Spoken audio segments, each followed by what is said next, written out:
نوجوان کسی بھی قوم، کسی بھی سماج میں سب سے کام کی کوئی چیز ہوتی ہے تو نوجوان ہوتا ہے۔ جس طریقے سے دودھ ہوتا ہے، دودھ کے اوپر سے اگر آپ اس کی ملائی کو نکال دیں، اس کی کریم کو نکال دیں، تو دودھ اب اصلی دودھ نہیں رہ جاتا، اس کی طاقت نکل گئی، اس کی کریم نکل گئی، اس کی ملائی نکل گئی۔ کسی بھی سماج اور کسی قوم کی کریم کون ہوتے ہیں؟ اس کے نوجوان۔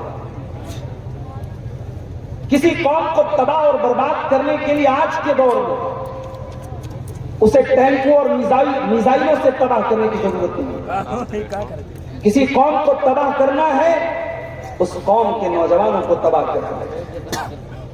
اس قوم کے نوجوانوں کو بے مقصد بنا دیا جائے، اس قوم کے نوجوانوں کو عیاش بنا دیا جائے، اس قوم کے نوجوانوں کو نشہ خور بنا دیا جائے، وہ قوم آٹومیٹک برباد ہو جائے گی، تباہ ہو جائے گی۔ میرے پیارے ساتھیوں، آج ذرا ہم اپنے گریبانوں میں جھانک کر کے دیکھیں اور غور کریں، آج ہمارا مسلمان نوجوان کہاں کھڑا ہے؟ کیا حالت ہے ہمارے مسلمان نوجوان کی؟ وہ کون کون سی حرکتیں کر رہا ہے؟ وہ کون کون سی ایکٹیویٹی کر رہا ہے؟ کیا اس کی زندگی میں اسلام ہے؟ کیا اس کی زندگی میں ایمان ہے؟ کیا وہ اپنے دین کے لیے غیرت رکھتا ہے؟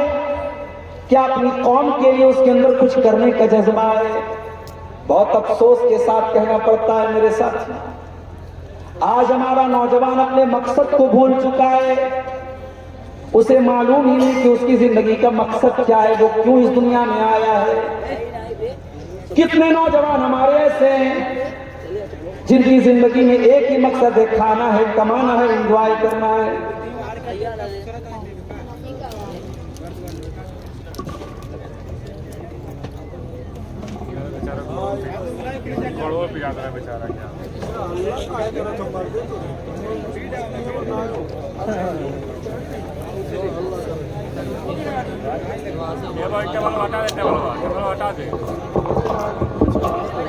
مولوی صاحب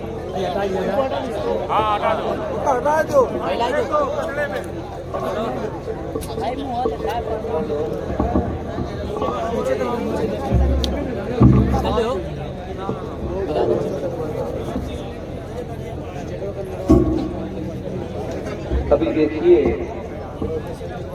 میں کھڑے ہو کر کے تقریر کر رہا تھا تو اس مائک کے سامنے بیٹھ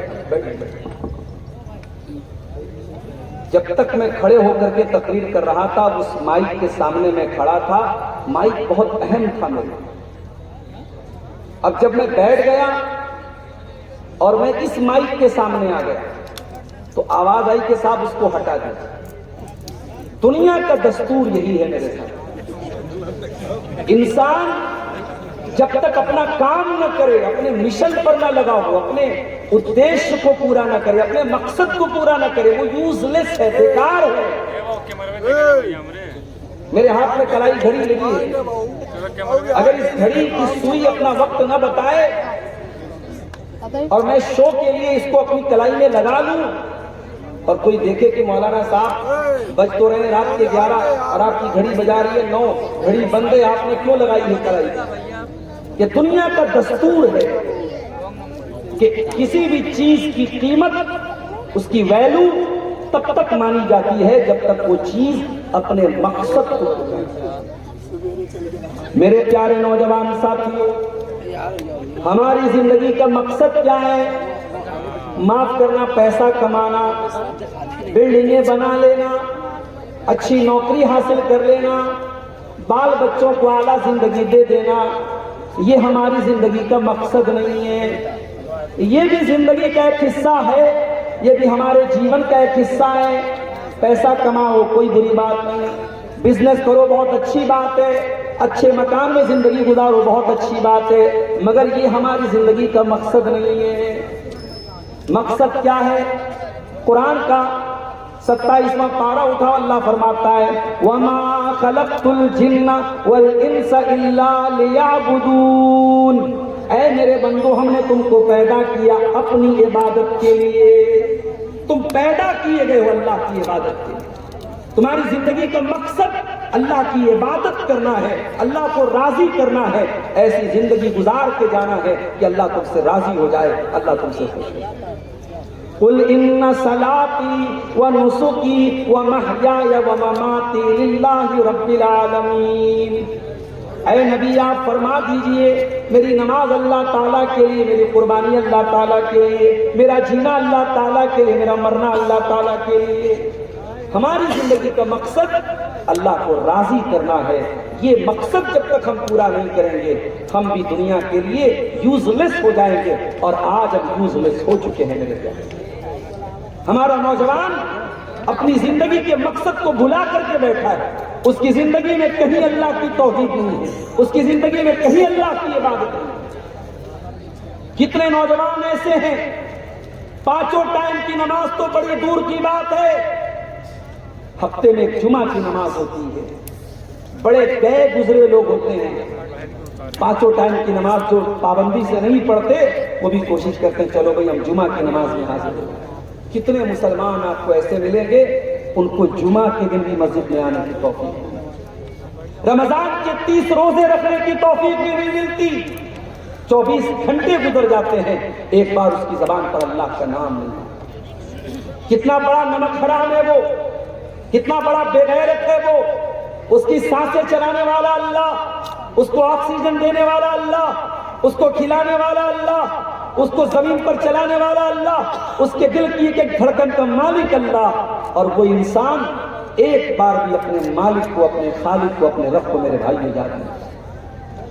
اسی لیے اللہ قرآن کے 30ویں پارے میں گھوڑے کی قسم کھا کر کے فرماتا ہے وَالْعَادِيَاتِ ضَبْحًا فَالْمُورِيَاتِ قَدْحًا فَالْمُغِيرَاتِ صُبْحًا فَأَثَرْنَ بِهِ نَقْعًا فَوَسَطْنَ بِهِ جَمْعًا ان الانسان لربہ لکنود۔ اے میرے بندو ذرا گھوڑے کو دیکھو، گھوڑے کو اس کا مالک تھوڑا سا چارہ کھلاتا ہے، تھوڑا سا چنا کھلاتا ہے، تھوڑا سا جو کھلا دیتا ہے، گھوڑا اپنے مالک کے لیے جان دے دیتا ہے، گھوڑا اپنے مالک کے اشارے پر جنگ کے میدان میں جاتا ہے اور مالک کو اپنی پیٹھ سے اترنے نہیں دیتا ہے، جنگ کے میدان میں گھوڑا جا کر کے اپنی جان دے دیتا ہے۔ وَالْعَادِيَاتِ ضَبْحًا، اے میرے بندو ذرا ان گھوڑوں کو دیکھو جو دوڑ دوڑ کر کے ہانپنے لگتے ہیں، جن کی ٹاپوں سے چنگاریاں نکلنے لگتی ہیں، جو دشمن کی فوج پہ جا کے حملہ کر دیتے ہیں۔ ان الانسان لربہ لکنود، اے انسان تو اپنے رب کا بہت بڑا ناشکرا ہے، تو گھوڑے سے بھی زیادہ گیا گزرا ہے، تو جانور سے بھی زیادہ گیا گزرا۔ انسان آج اللہ کو بھول کے بیٹھا ہے، اور اتنا ہی نہیں اللہ کو بھول کے بیٹھا ہے، یہ تو جرم تھا ہی، اور اس جرم پر جرم یہ ہے، اور کریلے پر نیم چڑھا یہ ہے کہ اللہ کو چھوڑ کر کے کسی اور کی عبادت کرتا ہے۔ کتنے نوجوان ہیں غیروں کی عبادت کر رہے ہیں، اللہ کو چھوڑ کر کے غیروں کے در پہ جا کے پیشانی کو جھکا رہے ہیں۔ ابھی میں بنارس سے جب آپ کے علاقے کے لیے آ رہا تھا، راستے میں بستی سے جب میں گزرا تو میں نے ایک جگہ دیکھا کہ سواری پر چند عورتیں، برقع نشین عورتیں بیٹھی ہیں، اور ان کے ہاتھوں میں نے ڈرم دیکھا، ڈرم میں پانی تھا۔ میں سمجھ گیا اس کا چھوچا شریف کا پانی ہے، مزار کا دھون ہے، مزار کا وہ دھلنے والا جو پانی ہوتا ہے اسے بابرکت سمجھ کر کے آج کتنی مسلمان عورتیں اپنے گھروں میں لاتی ہیں، وہ غلیظ پانی، وہ گندا پانی اسے بابرکت اور متبرک سمجھ کر کے لاتی ہے، اور مریضوں کو پلاتی ہیں، بیماروں کو پلاتی ہیں، اور یہ عقیدہ رکھتی ہیں کہ مزار کا دھلا ہوا یہ پانی یہ ہمیں شفا پہنچاتا ہے۔ میرے عزیزوں، آج امت کے کتنے نوجوان لڑکی اور لڑکیاں، کتنے نوجوان مرد اور عورت ان مزاروں پہ جا کر، ان درگاہوں پہ جا کر اپنے ایمان اور عقیدے کو لٹوا رہے ہیں، برباد کر رہے ہیں۔ کتنے نوجوان ایسے ہیں جو اپنے گلوں میں تعویذ پہن کر، اپنے گلے میں گنڈا اور دھاگا پہن کر یہ عقیدہ رکھتے ہیں کہ جب تک یہ دھاگا ہم پہنے ہیں، یہ تعویذ ہم پہنے ہیں، ہم پر مصیبتیں نہیں آئیں گی، ہم پر پریشانیاں نہیں آئیں گی۔ اب کیا معاملہ ہے؟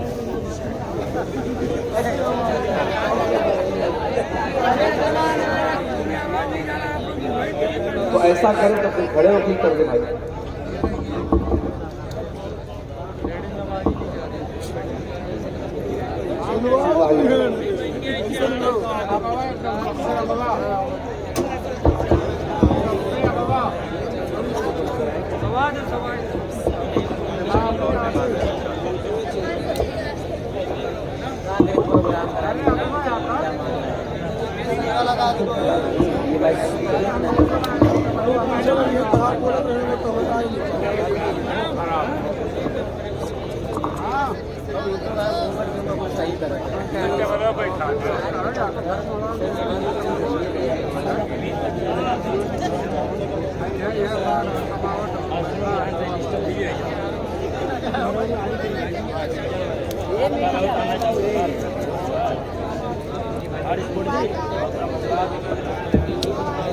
چونکہ خواتین میں آواز نہیں جا رہی اس لیے یہ بیچ بیچ میں تھوڑا سا ڈسٹربنس ہو رہا ہے، معذرت اس کے لیے آپ سب کے سامنے میں عرض یہ کر رہا تھا کہ آج ہماری سب سے بڑی جو دولت ہے وہ توحید کی دولت، ایمان کی دولت سب سے بڑی دولت ہے۔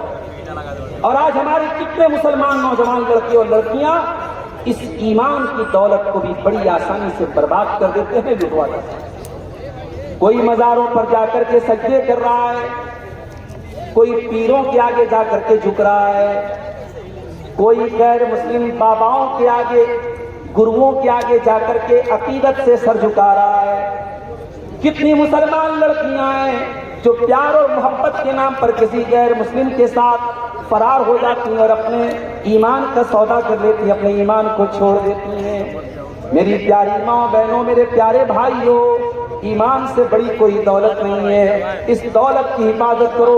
اللہ قرآن میں ہم سے کہتا ہے وَلَا تَمُوتُنَّ إِلَّا وَأَنْتُمْ مُسْلِمُونَ، اے ایمان والو تمہیں موت نہ آئے مگر ایمان کی حالت میں، تم مرو تو توحید کی حالت میں مرو، مرتے دم تک توحید کی حفاظت کرو، اسلام کی حفاظت کرو، یہ اتنی بڑی نعمت ہے میرے پیارے ساتھ۔ اللہ کی قسم، دنیا میں آپ کے پاس دھن دولت نہیں ہے، روپیہ پیسہ نہیں ہے، گھر زمین جائیداد نہیں ہے، یہ اتنے بڑے افسوس کی بات نہیں ہے، لیکن دنیا سے اگر ایمان کے بغیر چلے گئے، توحید کے بغیر چلے گئے، اس سے بڑا کوئی گھاٹا نہیں ہے، اس سے بڑا کوئی نقصان نہیں ہے۔ اللہ قرآن میں کہتا ہے ان الذین کفروا وماتوا وهم کفار فلن يقبل من احدهم ملء الارض ذهبا ولو افتدى به، اے میرے بندو جو ایمان کے بغیر دنیا سے چلے گئے، جو توحید کے بغیر دنیا سے چلے گئے، وہ قیامت کے دن اگر زمین بھر کے سونا بھی اگر لے کے آ جائیں، اللہ کی بارگاہ میں ان کا زمین بھر کے سونا بھی قبول نہیں کیا جائے گا۔ ایمان کی حفاظت کرو میرے ساتھ، اور ایمان کی حفاظت معاف کرنا، سال میں ایک بار مہانے میں پروگرام کرا لینے سے، اپنے گاؤں میں جلسہ کرا لینے سے ایمان کی حفاظت نہیں ہو جائے۔ ایمان وہ پودا ہے جس کو اگر آپ نے پانی نہیں دیا، اس پودے کو آپ پانی نہیں دیتے رہے، علم دین کا پانی، اس پودے کو آپ قرآن و سنت کا پانی نہیں دیتے رہے تو یہ پودا مرجھا جائے گا، اور ایک وقت آئے گا اگر آپ نے اپنے ایمان کے پودے کی حفاظت نہیں کی تو یہ ایمان رخصت ہو جائے گا۔ اور آج ہم اسی دور سے میرے پیارے ساتھیوں گزر رہے ہیں۔ اللہ کے پیارے نبی نے فرمایا قیامت کے پہلے وہ دور بھی آئے گا کہ صبح کوئی انسان مومن ہوگا، شام ہوتے ہوتے کافر ہو جائے گا۔ یصبح الرجل مؤمنا ویمسی کافرا، صبح کو مومن ہوگا شام کو کافر ہو جائے گا، شام کو مومن ہوگا صبح کو کافر۔ ہمارے بہت سارے نوجوان، ان کی زندگی میں ایک اور بہت بڑا مسئلہ ہے، دنیا کمانے کی ایسی دوڑ لگ گئی ہے، ایسی ہوڑ لگی، ایسی ریس لگی ہے کہ وہ یہ بھول بیٹھے کہ حلال کیا ہے، حرام کیا ہے۔ وہ ڈریم 11 پر بیٹھ کر کے جوا بھی کھیل رہے ہیں، وہ IPL میں سٹا بھی لگا رہے ہیں، وہ شیئر مارکیٹ میں ناجائز طریقے سے جو پیسہ کمایا جاتا ہے، سارے طریقوں کی بات نہیں کر رہا ہوں، جو ناجائز طریقہ ہے شیئر مارکیٹ کا، کرپٹو کرنسی کا، اس حرام طریقے سے بھی وہ پیسہ کما رہے ہیں۔ میرے پیارے ساتھیوں، پیسہ کمانے کے معاملے میں اندھے نہ بنو، حلال طریقے سے بہت پیسہ کمایا جا سکتا ہے۔ اسی سدھارتھ نگر کے، اسی گونڈا بستی کے بہت سارے ہمارے بھائی ہیں جو 20 سال پہلے، 25 سال پہلے ممبئی گئے تھے، دلی گئے تھے، جب یہاں سے گئے تھے کوئی سادھن نہیں تھا، کوئی گھر بار نہیں تھا، کوئی دھن دولت نہیں تھی، آج اللہ نے کروڑ پتی بنا دیا، آج کروڑوں کے مالک ہیں، حلال طریقے سے انہوں نے اپنا کاروبار کیا اور آج اللہ تعالیٰ نے ان کے قدم کو جما دیا ہے۔ میرے پیارے ساتھیوں، محنت کرو، اللہ پر بھروسہ کرو، حلال طریقے سے پیسہ کمانے کے بہت سارے راستے ہیں، حرام کا کبھی راستہ مت اپناؤ۔ حرام کمائی آپ کے گھر میں آئے گی، اللہ کی قسم آپ کے گھر کا سکون چھین لے گی، آپ کے گھر کی برکت چھین لے گی۔ اللہ کے نبی نے فرمایا کہ جب حرام کمائی بدن میں جاتی ہے، ماں نبت لحم من صحت، جب بدن کی پرورش حرام کمائی سے ہوتی ہے، فالنار اولا بہی، تو جہنم کی آگ اس بدن کو ضرور جلائے گی، وہ بدن وہ جسم جہنم کی آگ میں ڈالا جائے گا۔ میرے پیارے نوجوان ساتھیوں، ایک اور بہت بڑی مصیبت ہم دیکھ رہے اپنے نوجوانوں کے اندر، عشق اور پیار کا نشہ۔ پیار اور محبت کے نام پر بڑی تیزی سے سماج میں بے حیائی کو پھیلایا جا رہا ہے، زنا کاری کو پھیلایا جا رہا ہے۔ بڑی آسانی سے کہا جاتا ہے مجھے اس سے پیار ہے، مجھے اس سے پیار ہے، اور آج 12 سال کی بچیاں اور 13-14 سال کے لڑکے جو ابھی ڈھنگ سے بالغ نہیں ہوئے ہیں، جو ڈھنگ سے ابھی جوان بھی نہیں ہوئے ہیں، انہوں نے بھی پیار اور محبت کی بیماری پالنا شروع کر دیا ہے۔ انسٹاگرام نے، واٹس ایپ نے، فیس بک نے آج ان چھوٹے چھوٹے بچوں کو بھی پیار اور محبت کا نشے میں ڈال دیا ہے۔ یاد رکھو میرے پیارے ساتھی، اسلام نے محبت کی ایک ہی جائز شکل قرار دی۔ اسلام میں محبت منع نہیں ہے، مگر اسلام کون سی محبت کی اجازت دیتا ہے؟ آئیے ذرا قرآن سے پوچھتے ہیں۔ قرآن کہتا ہے وَمِنْ آيَاتِهِ أَنْ خَلَقَ لَكُم مِّنْ أَنفُسِكُمْ أَزْوَاجًا۔ اے پیار اور محبت کا ڈھونگ کرنے والوں، اے واسنا اور لذت کے پیچھے بھاگنے والوں، اے شریر اور جسم کی خواہش کو پیار اور محبت کا نام دینے والوں، تمہارا اللہ قرآن میں کہہ رہا ہے میرے بندو پیار دیکھنا ہے، محبت دیکھنا ہے تو ذرا میاں بیوی کو دیکھ لو، ذرا نکاح کے ذریعے دیکھ لو۔ ایک لڑکا لڑکی جب شادی کے بندھن میں بندھ جاتے ہیں، اللہ کہتا ہے وَجَعَلَ بَيْنَكُم مَّوَدَّةً وَرَحْمَةً، اللہ میاں بیوی کے بیچ میں محبت پیدا کر دیتا ہے۔ اور یہ محبت کوئی ایسی ویسی محبت نہیں، یہ محبت ٹیلی فون پر موبائل پر بات کر کے پیدا نہیں ہوئی، یہ واٹس ایپ کی چیٹنگ کے ذریعے پیدا نہیں ہوئی ہے، یہ محبت کسی پارک میں، کسی ہوٹل میں، کسی ریسٹورنٹ میں پیدا نہیں ہوئی ہے، یہ محبت اللہ کے کلام کو پڑھ کر کے نکاح کے ذریعے یہ محبت وجود میں آئی ہے۔ یہ پاکیزہ محبت ہے، یہ سچی محبت ہے، اور یہ ایسی محبت ہے کہ اللہ قرآن کے دوسرے پارے میں کہتا ہے ہن لباس لکم وانتم لباس لہن، اے مردوں تمہاری عورتیں تمہارے لیے لباس ہیں، اور اے عورتوں تمہارے مرد تمہارے لیے لباس ہیں۔ انسان یہ جو جھوٹی محبت ہوتی ہے اس کو چھپاتا ہے، شرماتا ہے، لیکن سچی محبت ہے۔ بیوی کا فون آتا ہے، انسان دھڑلے سے بات کرتا ہے میری بیوی کا فون آیا ہے۔ بیوی کا نام لینا یا بیوی کی مجھ سے اپنی محبت کا اظہار کرنے میں انسان شرماتا نہیں ہے، یہ وہ محبت ہے بباغ دہل، اور علی اعلان انسان کہتا ہے کہ ہاں میں اپنی بیوی سے محبت کرتا ہوں۔ اور عجیب و غریب محبت ہوتی ہے یہ۔ میں کبھی کبھی دیکھتا ہوں شادی کے چند مہینے ہوتے ہیں، لڑکے کی نوکری باہر لگ گئی، دبئی، قطر، سعودی لگ گئی، لڑکا ملک چھوڑ کے جا رہا ہے، وطن چھوڑ کے جا رہا ہے، ابھی نکاح کے 2 مہینے گزرے ہیں، 2.5 مہینے گزرے ہیں، اور جو لڑکی اس کی بیوی کہلاتی ہے، جو نکاح کے ذریعے اس کی بیوی بنی ہے، اتنا روتی ہے، زار و قطار روتی ہے کہ 2.5 مہینے میں اتنی محبت کیسے پیدا ہوئی؟ میرے پیارے ساتھیوں، یہ نکاح کے ذریعے پیدا ہوئی۔ اس لیے میرے نوجوانوں، حرام محبت کا راستہ چھوڑ دو۔ ہاں، جب نکاح کے قابل ہو جاؤ، جب نکاح کے لائق ہو جاؤ، جب تمہاری عمر اس لائق ہو جائے کہ تم شادی کی ذمہ داری کو اٹھا سکتے ہو، تو پیارے نبی نے کیا فرمایا؟ یا معاشر الشباب من استطاع منکم الباءۃ فلیتزوج، اے نوجوانوں جب تم شادی کے قابل ہو جاؤ تو نکاح کر لو۔ فإنه أغض للبصر وأحسن للفرج، اس لیے کہ نکاح کرنے کے بعد تمہاری آنکھیں جھک جائیں گی اور تمہاری شرمگاہ کی حفاظت ہو جائے گی۔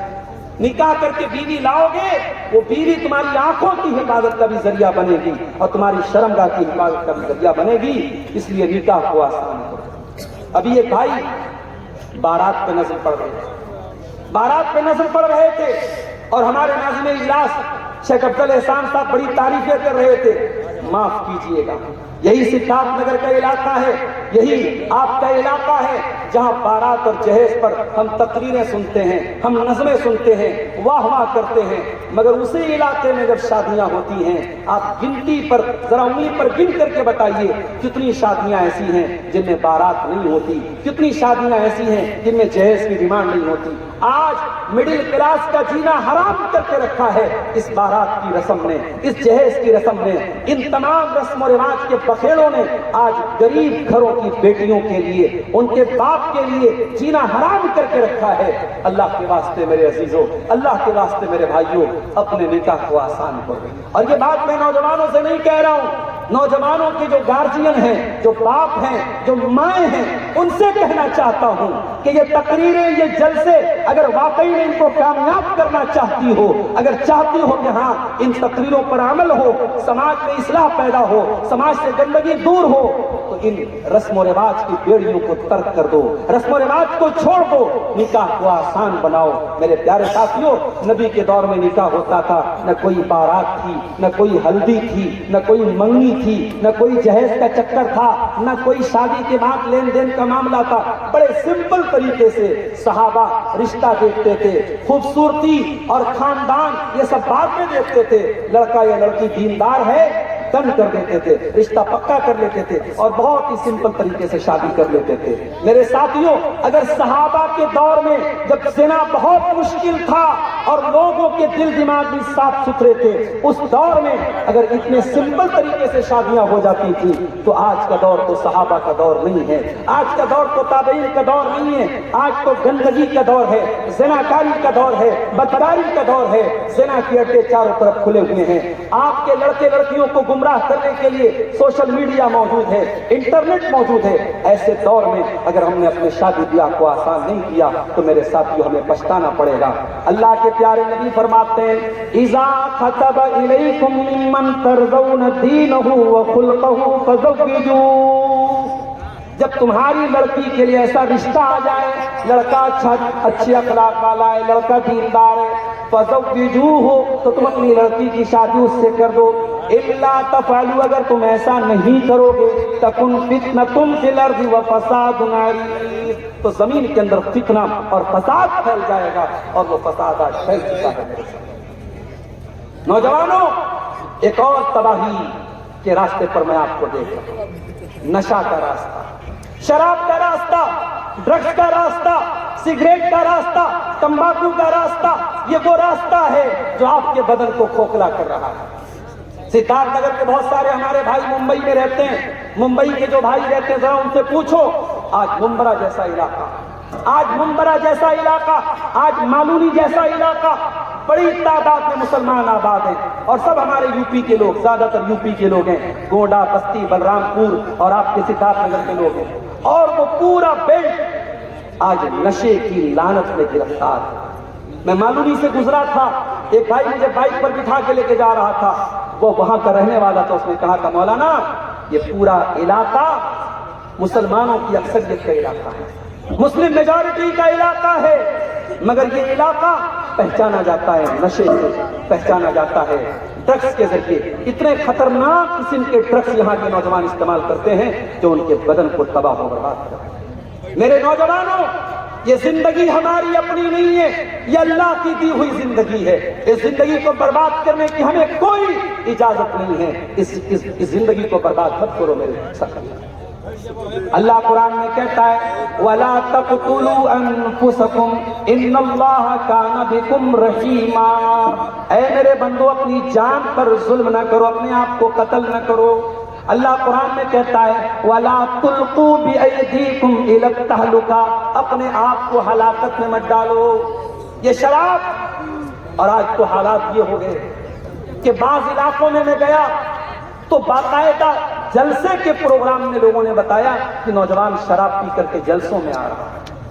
میں نے تو اس علاقے کے جلسوں میں کھل کر کے کہا کہ اگر واقعی میں یہ خبر صحیح ہے، یہ بات سچی ہے، تو پھر ہمیں یہ جلسے اور پروگرام بھی بند کر دینے چاہیے۔ جو جلسے اور پروگرام اس برائی کو بھی نہ روک سکے کہ جلسے میں آنے والا بھی شراب کے نشے میں آ رہا ہے، تو پھر ہمیں یہ جلسے بند کر دینا چاہیے۔ کہاں ہیں میرے پیارے ساتھی؟ میرے نوجوانوں، یہ شراب ام الخبائث ہے، تمام برائیوں کی جڑ ہے۔ یہ نشہ آپ کی ماں اور بہن اور بیٹی کے درمیان فرق اور امتیاز کو مٹانے والی چیز ہے، آپ کو اندھا بنا دینے والی چیز ہے۔ اللہ کے واسطے ہر قسم کے نشے سے اپنے دامن کو بچا کر ایک اور تباہی اپنے نوجوانوں کے اندر ہم دیکھ رہے ہیں، بے حیائی کی تباہی، بے حیائی کا راستہ، پورنوگرافی کا راستہ۔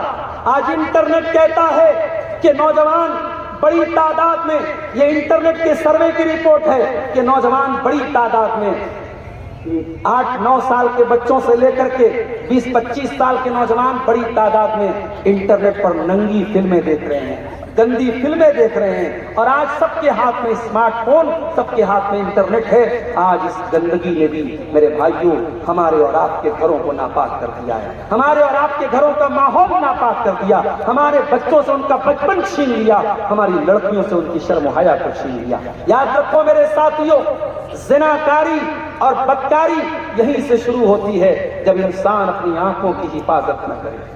اگر آپ اپنی آنکھوں کی حفاظت نہیں کریں گے، اپنے کانوں کی حفاظت نہیں کریں گے، تو یاد رکھیے شیطان آپ کی آنکھوں اور آپ کے کانوں کے ذریعے آپ کو اوریجنل زنا تک لے کے جائے گا۔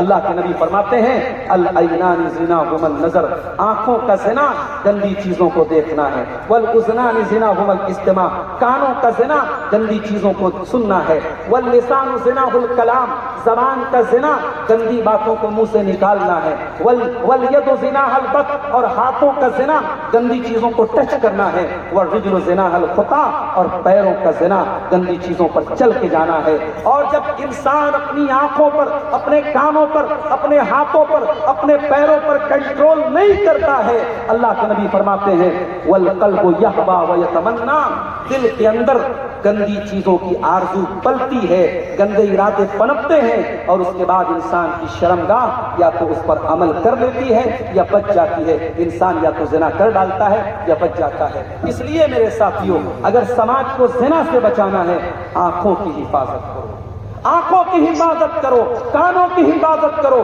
زبان کی حفاظت کرو۔ میرے نوجوانوں، آج میں نے بھی موبائل پر ایک بہت پیاری بات میں نے دیکھی، ابھی مطالعہ کر رہا تھا تو میں نے دیکھا، بعض علماء نے اس کو علامہ ابن الجوزی کی طرف منسوب کیا ہے، حالانکہ علامہ ابن الجوزی سے اس کا ثبوت نہیں ملتا، مگر بات بہت پتے کی بات ہے، ذرا نوٹ کرتے ہیں۔ کیا بات ہے؟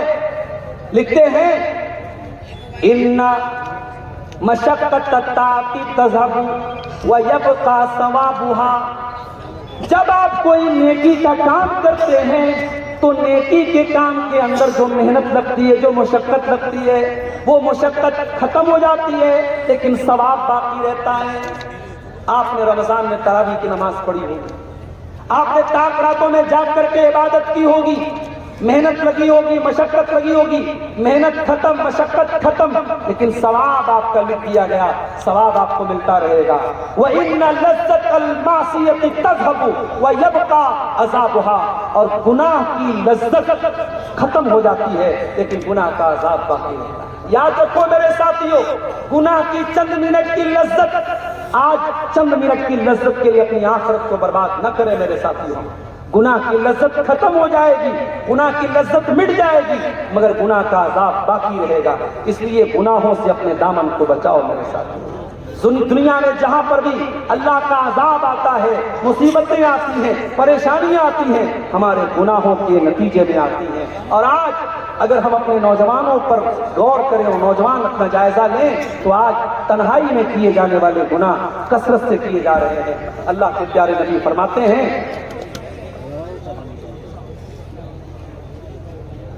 اللہ کے پیارے نبی صلی اللہ علیہ وسلم فرماتے ہیں، ابن ماجہ کی صحیح روایت ہے کہ میری امت کے اندر ایسے لوگ بھی آئیں گے، لَعَلَمَنَّ أَقْوَامًا مِّنْ أُمَّتِي يَأْتُونَ يَوْمَ الْقِيَامَةِ بِحَسَنَاتٍ أَمْثَالَ جِبَالِ تِحَامَةَ بِيضًا، میں اپنی امت کے ایسے لوگوں کو جانتا ہوں جو قیامت کے دن پہاڑ کے برابر نیکی لے کر کے آئیں گے۔ اللہ تعالیٰ ان کی نیکی کو ہوا میں اڑا دے گا، برباد کر دے گا۔ صحابہ نے پوچھا، اے اللہ کے نبی وہ کون لوگ ہوں گے؟ آپ نے فرمایا وہ تمہارے ہی بھائی ہوں گے، وہ تمہاری نسل سے ہوں گے، تمہاری طرح نماز پڑھیں گے، تمہاری طرح عبادت کریں گے، وَلَكِنَّهُمْ إِذَا خَلَوْا بِمَحَارِمِ اللَّهِ انتهكوها، بس ایک بات کی کمی ہوگی کہ جب وہ تنہائی میں ہوں گے، اکیلے میں ہوں گے، بیڈ روم میں ہوں گے، بند کمرے میں ہوں گے، اللہ کو ناراض کرنے والے کام کریں گے، گناہ کا کام کریں گے۔ میرے بھائیو، موبائل چلانے والوں، فیس بک چلانے والوں، واٹس ایپ چلانے والوں، اگر اپنے موبائل کے ذریعے کوئی گناہ کا کام کر رہے ہو، یاد رکھو تم موبائل سے سارے ثبوت مٹا دو، ساری چیٹنگ ڈیلیٹ کر دو، سارے براؤزر کی ہسٹری کو کلیئر کر دو، سارے ثبوت مٹا دو، اللہ کی عدالت میں بچ نہیں سکتے۔ اللہ کی عدالت میں تمہاری آنکھیں گواہی دیں گی، تمہارے کان گواہی دیں گے، اور جس انگلی سے تم نے موبائل کو ٹچ کیا ہے یہ انگلی گواہی دے گی۔ اللہ قرآن میں کہتا ہے حَتَّى إِذَا مَا جَاءُوهَا شَهِدَ عَلَيْهِمْ سَمْعُهُمْ وَأَبْصَارُهُمْ وَجُلُودُهُمْ بِمَا كَانُوا يَعْمَلُونَ۔ قیامت کے دن تمہارے کان بھی تمہارے خلاف گواہی دیں گے، تمہاری آنکھیں بھی تمہارے خلاف گواہی دیں گی، اور تمہاری چمڑی بھی تمہارے خلاف گواہی۔ میرے نوجوانوں، ایک اور تباہی کا راستہ میں دیکھ رہا ہوں اپنے نوجوانوں کو، اور وہ کیا ہے؟ ہمارے نوجوان دین کے علم سے دن بدن دور ہو رہے ہیں۔ دین کا علم نہ کے برابر ہے، حالانکہ جلسے آج بھی ہو رہے ہیں، تقریریں آج بھی ہو رہی ہیں، علماء کے بیانات آج بھی ہو رہے ہیں، مگر دین کا ضروری علم آج ہمارے نوجوانوں کے پاس نہ کے برابر۔ آج اس مجلس میں ہزاروں لوگ بیٹھے ہیں، اگر پوچھا جائے کتنے لوگ ایسے ہیں جن کو جنازے کی نماز کا طریقہ آتا ہے، جنازے کی نماز کی دعائیں آتی ہیں، اگر ہاتھ اٹھوایا جائے تو شرمندہ ہو جانا پڑے گا۔ بہت سارے لوگ ایسے ملیں گے جو ہاتھ نہیں اٹھا پائیں گے۔ یعنی ہم اتنے بڑے بد نصیب ہیں، اتنے بڑے بد نصیب ہیں کہ باپ مر جائے تو بیٹا اس لائق بھی نہیں ہے کہ باپ کی جنازے کی نماز پڑھ سکے۔ اس قدر بد نصیب ہے کہ غسل کے مسائل معلوم نہیں، وضو کا طریقہ معلوم نہیں، نماز کے بنیادی مسائل معلوم نہیں، توحید کے بارے میں کچھ پتہ نہیں، ایمان کے بارے میں کچھ پتہ نہیں۔ میرے ساتھیوں، میرے نوجوان بھائیوں، پالیٹکس کی بڑی جانکاری ہے، کرکٹ میچ کی بڑی جانکاری ہے، بالی ووڈ کی فلموں کی بڑی جانکاری ہے۔ معاف کرنا، قبر میں تم سے یہ سوال نہیں پوچھا جائے گا، قبر میں 3 ہی سوال پوچھا جائے گا: تیرا رب کون ہے، تیرا دین کیا ہے، تیرے نبی کون ہے؟ اور جب بندہ صحیح جواب دے گا میرا رب اللہ ہے، میرا دین اسلام ہے، میرے نبی محمد صلی اللہ علیہ وسلم ہے، تو منکر نکیر پوچھیں گے تجھے ان تینوں سوالوں کا صحیح جواب کیسے پتا چلا؟ تو بندہ کہے گا قرأت کتاب اللہ، قرأت کتاب اللہ فآمنت بہ وصدقت بہ۔ بندہ کہے گا اے اللہ یہ فرشتے، میں نے قرآن کو پڑھا تھا، میں نے قرآن کو سمجھا تھا، میں قرآن پر ایمان لایا تھا۔ اے مہانے کے نوجوانوں، اے نیپال سے اور آس پاس کے آئے میرے بھائیوں، میری بہنوں، دین کے علم کو حاصل کرو، دین کو سیکھو، علماء سے اپنا تعلق جوڑو، علماء سے بھی دین کا علم حاصل کرو۔ ہر مسجد میں جہاں جمعہ کا خطبہ ہوتا ہے کوشش کرو کہ عورتوں کا بھی انتظام ہو، اور جمعہ کے خطبے میں قصداً اپنے گھر کی عورتوں کو بھیجو تاکہ آپ کے گھر کی عورتیں بھی دین سیکھیں۔ دین کا علم نہیں ہوگا، مصیبتیں اور پریشانیاں آئیں گی، مسئلے مسائل پیدا ہوں گے، اور آج وہ مسئلے مسائل پیدا ہو رہے ہیں میرے ساتھیوں۔ تو یہ ہمارے نوجوان کا ایک مسئلہ یہ ہے۔ اب 1-2 باتیں اور بیان کر دوں، ابھی ہمارے بعد ہمارے شیخ عبدالسلام صاحب کا بھی خطاب ہے، پھر مولانا جرجیز صاحب کا بھی خطاب ہے، اور موسم کا بھی کوئی بھروسہ نہیں ہے، بہت لمبی تقریر میں آپ کے سامنے نہیں کروں گا۔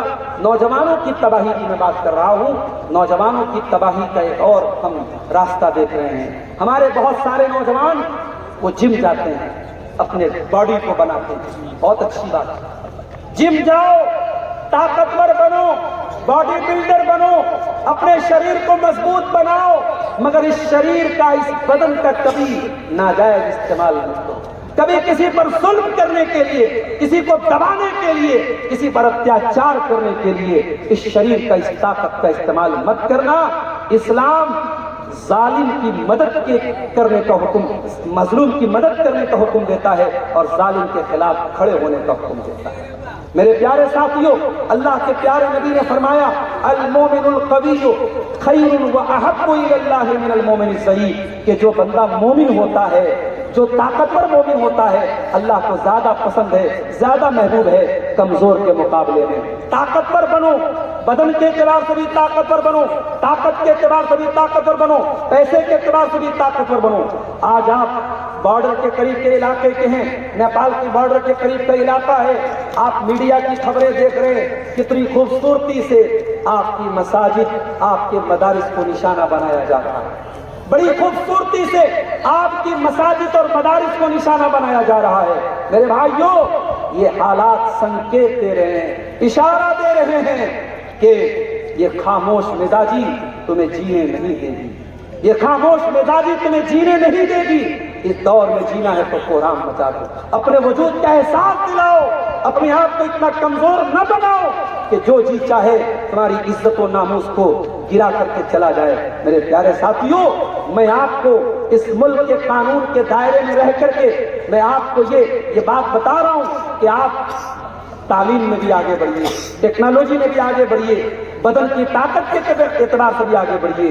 اتنے میٹھے نہ بن جائیے، اتنے کمزور نہ بن جائیے کہ جس کا جی چاہے آپ کو چک کر کے چلے جائے، اور اتنے کڑوے اور اتنے تلخ بھی مت بن جائیے کہ جو چکھ لے وہ تھوک دے۔ نہ کڑوا بن کہ جو چکے وہ تھوکے، نہ میٹھا بن کہ چٹ کر جائے بھوکے۔ آپ اتنے میٹھے بھی نہ بنیے کہ جو جس کا جی چاہے آپ کو ہڑپ کر کے لے کے چلا جائے۔ طاقتور بنو میرے ساتھیوں، لیکن طاقت کا صحیح استعمال کرو۔ مظلوم کی مدد کے لیے کھڑے ہو جاؤ، ظالم کے خلاف کھڑے ہو جاؤ۔